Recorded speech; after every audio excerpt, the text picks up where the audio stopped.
8월 3일 오늘의 아침에 우리에게 주신 하나님의 말씀은 이사야 55장 12절에서 13절 말씀입니다. 구약성경 1036페이지에 있습니다. 이사야 55장 12절에서 13절 말씀을 제가 봉독하겠습니다. 너희는 기쁨으로 나아가며 평안히 인도함을 받을 것이요 산들과 언덕들이 너희 앞에서 노래를 바라고 들의 모든 나무가 손뼉을 칠 것이며 잣나무는 가시나무를 대신하여 나며 화석류는 찔레를 대신하여 날 것이라. 이것이 여호와의 기념이 되며 영영한 표징이 되어 끊어지지 아니하리라. 아멘. 오랜 기간 포로 생활로 지쳐있는 이스라엘 백성들 아마 많이 지쳐있을 겁니다. 그저 주어진 세상을 살아가는 것도 쉽지 않은데 포로로 잡혀서 모든 것이 묶인 채 살아가는 그 삶을 우리는 아마 상상할 수 없을 것입니다. 자유가 없다는 것, 그리고 무엇보다 내일이 없다라는 것, 이것이 극심한 고통이자 두려움이 아니었을까 생각해 봅니다. 앞선 54장에서 이스라엘 백성들의 상태를 이렇게 이야기하고 있었죠. 54장 11절입니다. 너 곤고하며 광풍에 요동하여 안위를 받지 못하는 자여. 곤고하다라는 것은 크게 시달려 평안함이 없고 몹시 지쳐있는, 그러니까 육체적인 고통과 심적인 괴로움이 매우 큰 상태를 의미합니다. 육체적으로도 심적으로도 괴로운데 끊임없는 그 매서운 바람이 계속 불어치고 있는 것이죠. 그 누구도 위로해 주지 않는 메마르고 곤고한 상태로 그저 주어진 시간을 살아가고 있는 것입니다. 이처럼 오랜 포로 생활 동안 이스라엘은 많이 지쳐 있습니다. 더 이상 하나님을 찾지 않는 냉담한 심정으로 살아가는 백성들도 생겼을 겁니다. 시간이 많이 지나가고 수많은 그 시대가 흘러가고 새로운 문화와 또 새로운 사회가 도래했지만 삶이라는 무게는 여전히 버겁습니다. 이스라엘만이 아니라 우리의 삶도 그렇습니다. 세상살이가 얼마나 우리를 고단하게 만드나요? 얼마나 우리를 피말리게 할 때가 많이 있나요? 그냥 영상으로만 우리가 시청하며 보아도 너무 무섭고 섬뜩한 그런 큰 바람과 광풍들이 실제 우리의 삶을 휘감는 것 같은 현실에 우리가 고단한 인생을 살아갑니다. 얼마 경험하지 않은 제가 경험하는 세상살이도 그런데 우리 성도님들이 오죽하시겠어요? 이스라엘 시대에도 세상살이가 힘겨웠고 지금 우리의 삶도 똑같이 여전히 세상살이가 힘겹다면 아무리 상황이 바뀌어도 바뀌지 않는 것이 있음이 분명한 것 같습니다. 시대가 발전하고 과학과 의학이 이렇게 발달하더라도 여전히 삶을 살아가는 것이 우리에게 버거움이라면 이것은 성경에서 말하는 것처럼 죄의 결과로 주어진 뒤틀린 세상을 살아가는 사람이 지고 가는 삶의 무게라는 것이 정확한 해석이라 생각합니다. 누가 봐도 소망이 없음이 분명한데 여기에서 소망을 외치고 있는 사람이 있죠. 우리가 계속 살펴보고 있는 이사야 선지자입니다. 53장에서 고난받는 종의 노래를 지나서 54장에 하나님의 자비하심으로 그들에게 여전히 전하고 있는 그 약속을 이야기했고, 그리고 그 약속에 담겨있는 하나님 아버지의 마음이 바로 오늘 이 55장에 담겨있기 때문입니다. 그렇기 때문에 이 폭풍 같은 시간을 살아가는 사람들에게 여전히 굳건한 소망을 말할 수 있는 것이죠. 어떤 문제 속에서 고통스러워하는 사람을 그 고통에서 해방시키기 위해서는 그 고통의 문제를 해결하든지 아니면 그것과 비교할 수 없을 큰 위로와 안식이 주어져야 그 고통을 이겨낼 수 있을 거라 생각합니다. 이 55장에는 이 두 가지가 모두 담겨 있습니다. 하나님의 구원하심과 인도하심, 그리고 또한 그 문제를 해결하는 것과 비교할 수 없이 너무나 크고 아름다운 우리 하나님 아버지의 긍휼하심이 그 아름다운 문체로 축약되어 정리되어 있는 것이 바로 55장 말씀입니다. 여러분 1절과 2절 말씀을 한번 보실까요? 오라 너희 모든 목마른 자들아 물로 나아오라. 돈 없는 자도 오라. 너희는 와서 사 먹되 돈 없이 값없이 와서 포도주와 젖을 사라. 너희가 어찌하여 양식이 아닌 것을 위하여 은을 달아주며 배부르게 하지 못할 것을 위하여 수고하느냐. 내게 듣고 들을지어다. 그리하면 너희가 좋은 것을 먹을 것이며 너희 자신들이 기름진 것으로 즐거움을 얻으리라. 고난받는 종의 사역이 가져온 유익을 이스라엘은 누려야 했습니다. 그것이 이스라엘의 것이기 때문이었습니다. 여기에서 가장 중요한 것은 그것이 값없이 주어졌다는 사실입니다. 이들은 이 구원을 값을 치르고 살 수 있는 것으로는 생각했으면 안 됐습니다. 왜냐하면 이들은 절대로 값을 치를 수 없기 때문이었죠. 그래서 하나님은 값없이 주신 것이었습니다. 치를 수 있는데도 값없이 주신 것이 아니라 치를 수 없기 때문에 값을 받지 않고 주셨습니다. 하나님이 치르셨죠. 고난받는 종을 이 땅에 보내셨기 때문입니다. 하나님은 그 값을 우리에게 요구하지 않으시고 당신 자신에게 요구하셨습니다. 이스라엘은 그것을 온전히 누려야만 했습니다. 값을 치를 생각을 하지 말고 그들이 해야 하는 것은 오직 이 하나님의 긍휼, 이 하나님이 이스라엘 백성들에게 하신 모든 일을 그저 듣는 것이었습니다. 듣고 들으라, 좀 듣기만 해라. 그러면 너희가 얻을 것이다 말씀하십니다. 3절 말씀입니다. 너희는 귀를 기울이고 내게로 와서 들으라. 그리하면 너희 영혼이 살리라. 내가 너희를 위하여 영원한 언약을 맺으리니 곧 다윗에게 허락한 확실한 은혜니라. 이 언약의 의무를 하나님이 홀로 감당하십니다. 그러니까 이 약속은 하나님께만 달려 있다라는 것이죠. 하나님의 뜻대로 이 약속은 파기될 수도 있고 유지될 수도 있습니다. 하나님은 영원히 유지하는 쪽으로 선택하셨습니다. 일방적인 보호의 약속이죠. 확실한 은혜입니다. 이것이 하나님께서 막무가내로 혼자의 의지로 하신 일일까요?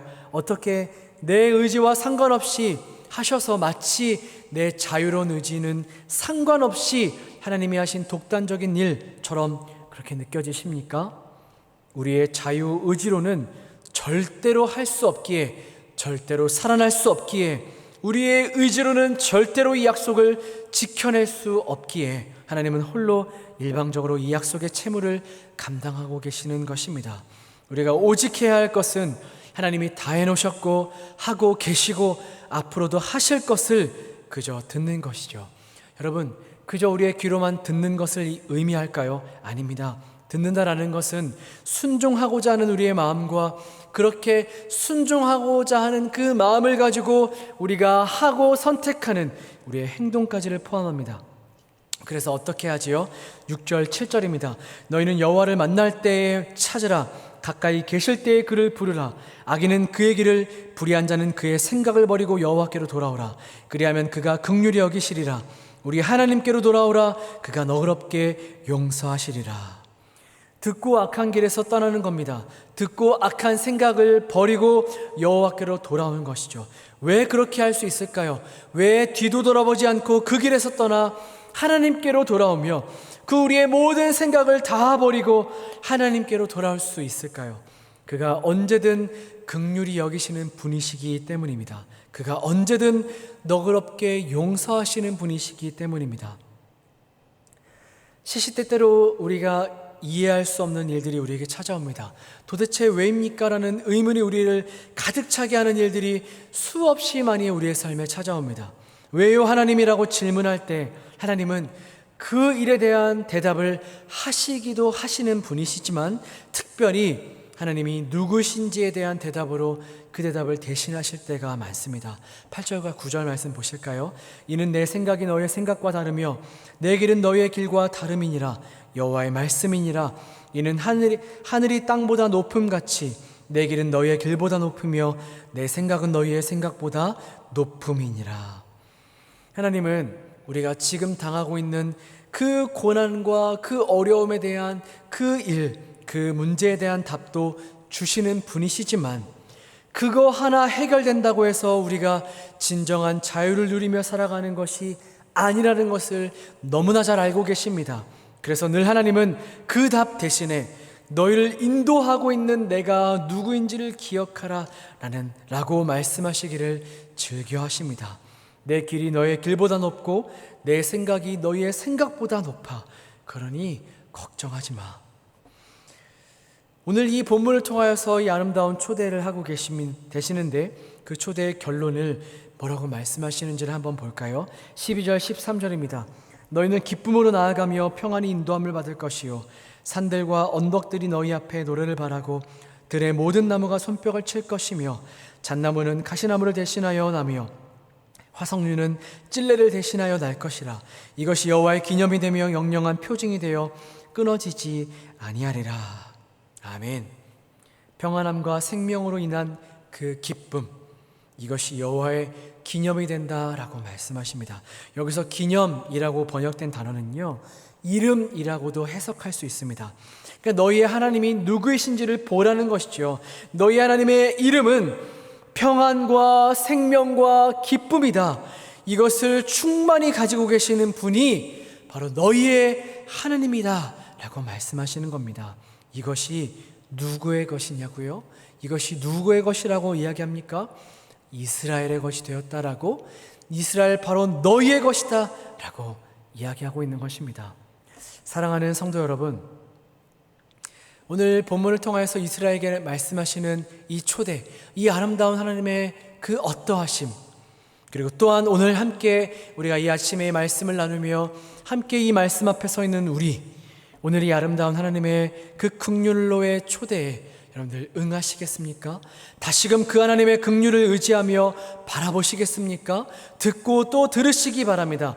우리를 살게 하시는, 우리를 살아가게 하시는 이 확실한 은혜를 누리게 하시는, 기름진 것으로 우리를 즐겁게 하시는, 끊어지지 않는 이 약속을 영원히 소유한 자로 살아가게 하시는, 그 담대한 자로 이 땅을 밟으며 살아가게 하시는 하나님 우리 아버지의 말씀에 귀를 기울이시기를 바랍니다. 그때 이 따뜻한 이 주님의 말씀이, 이 하나님의 사랑의 품이 우리를 안식하게 합니다.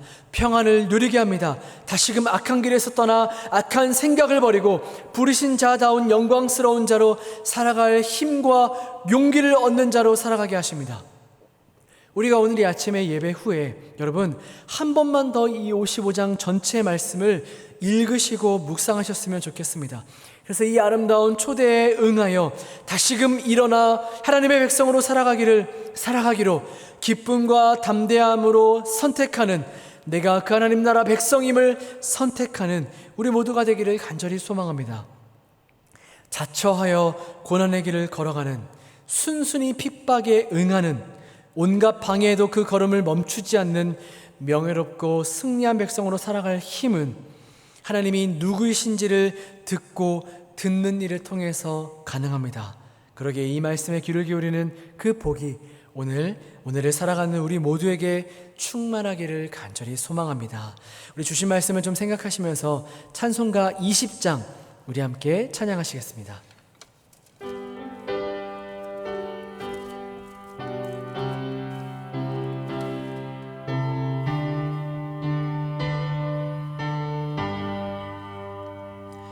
큰 영광 중에 계신 주 나 찬송합니다. 영원히 계신 주 이름 나 찬송합니다.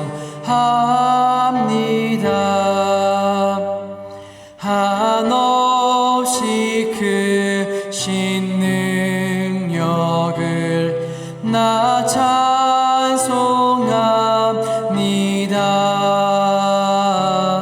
참되고 미쁜 그 언약 나 찬송합니다. 온 천지 창조하시던 그 말씀 힘입어 영원히 변치 않는 줄남이 싸옵니다.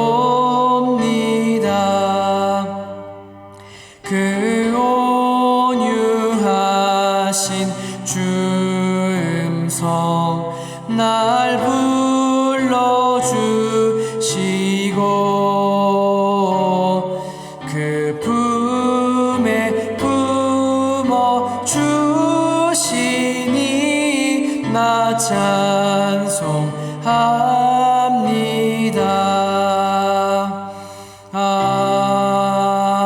아멘. 기도하겠습니다.